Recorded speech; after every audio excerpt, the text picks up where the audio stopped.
Le procès de et l'assassinat du col Majleba s'est poursuivi ce vendredi 3 novembre 2023. Le passage des témoins a pris fin dans la soirée du 2. Ce matin est consacré à la présentation des rapports psychiatriques des victimes et les pièces à conviction, notamment et l'arme du CC et les téléphones des victimes dans lesquels certains messages ont été extraits.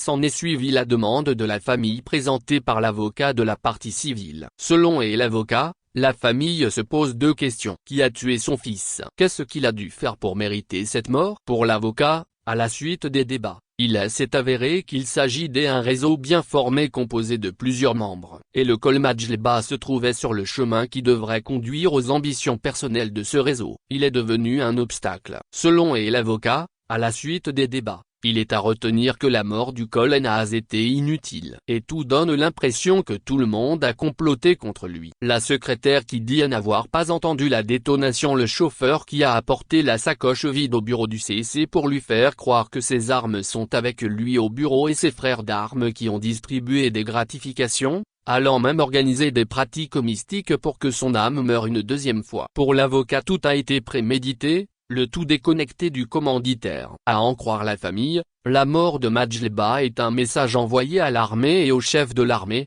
une assurance et espoir pour la jeunesse togolaise. Nul ne restera à jamais au-dessus des lois. Selon la demande de la famille, aucune valeur pécuniaire ne saura réparer le tort causé à la famille. Et l'essentiel est que son assassinat serve de leçon à la nation et qu'à partir de son assassinat quelque chose de positif sorte pour la nation.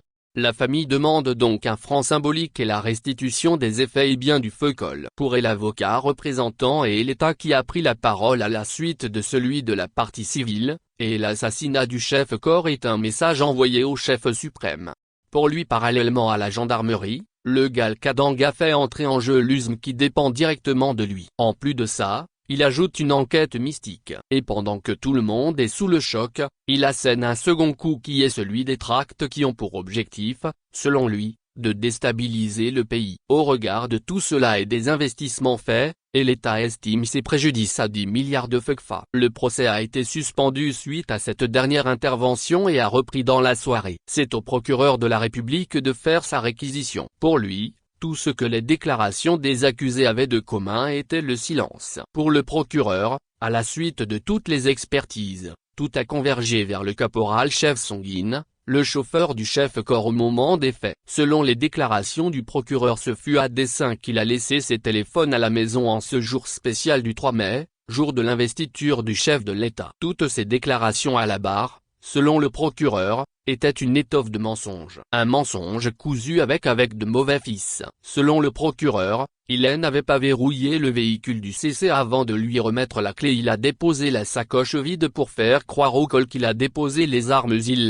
Les armes, remises à son co-auteur pour l'assassinat, il est nettoyé après et a déposé le chiffon et la baguette dans les fleurs. Ses empreintés ont été retrouvés sur le chiffon. Après le forfait, il a quitté le camp en empruntant un autre chemin. En clair, Songhin est la pièce maîtresse de cette machine selon le procureur. Quant à la soldate Akuna, pour le ministre public, elle a donné les moyens aux malfaiteurs pour leur forfaiture. Pour complicité d'assassinat, elle a assuré dans le moindre détail la part de sa mission dans ce complot. Quant au lieu col Ali et au GAL Kadanga, pour le procureur, le col Ali était les yeux et les oreilles du GAL. Il obtient les instructions et les moyens financiers du GAL pour les pratiques mystiques. Il s'est activement investi dans la rédaction des tracts sur ordre du GAL. Il travaillait à mettre les enquêteurs sur de fausses pistes. Tous les actes posés par Ali et il ont été sur ordre du GAL. Pour le procureur, toutes leurs actions, notamment l'envoi de l'USM sur le terrain du crime, les pratiques mystiques, et la distribution des tracts avaient pour seul but de dérouter les enquêteurs. Les commandants Bou et Atekpe de l'USM,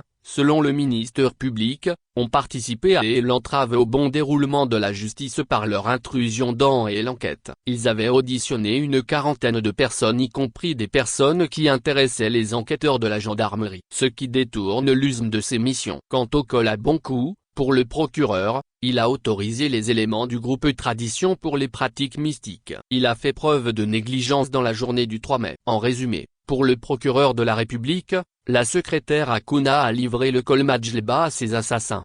Le lieu Col Ali a posé des actes en route conscience. Bouz et Atekpe se sont investis à enterrer les indices de preuve. De ces charges, tous les accusés sont coupables des crimes et délits qui leur sont reprochés. Ils requièrent donc 50 ans de réclusion criminelle contre le chauffeur Songin, 30 ans contre Akuna, 40 ans contre le lieu Col Ali, 30 ans contre Atekpe, 30 contre Bou et 3 ans contre le Col à Bonkou et 50 ans contre le Gal Kadanga. Le procès est renvoyé pour demain samedi pour la plaidoirie des avocats de la défense avant le délibéré final. On apprend ce soir que l'ancienne cellule de Kpatchang Nassimba admis au pavillon militaire depuis, à la prison civile de l'homme est en réaménagement, de même que l'ancienne cellule de Narcisse Yomadjoua à la prison civile de Kara. Qui sont ceux iront à Kara et ceux qui resteront à Lomé, on le saura demain après le verdict. Fin. Bonsoir.